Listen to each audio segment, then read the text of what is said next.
Today we stand here to honor a man of faith. I know him because when we asked him to come for leaders fellowship and he would come to teach, he came one day to teach when he was not feeling very well.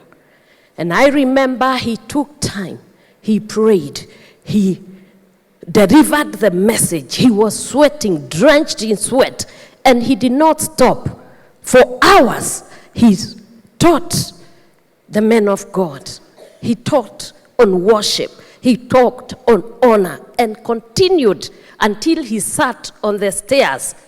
And I can tell you that is what service, faith, and love, as our Father has spoken, the fellowship, the grace and love that you show to mankind is what is very important. If there is anything I have learned from this brother, is faith. Faith in this God. Jesus said this, I tell you that he will avenge them speedily. That was not very important because God can do all things. He can avenge you. He can enrich you. He can give you all that we have been told, spiritual, physical blessing. Nevertheless, and this is what the Church of Kenya and the Church of Africa and the Church of the world ought to ask itself. Nevertheless, when the Son of Man comes, will he really find faith on earth? This man who has rested, Jesus cannot be concerned about his faith. He expressed his faith, fearless.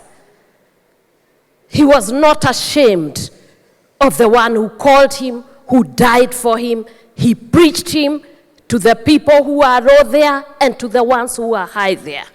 And he preached it to the world. We are talking of a lady who has been left. She's a witness.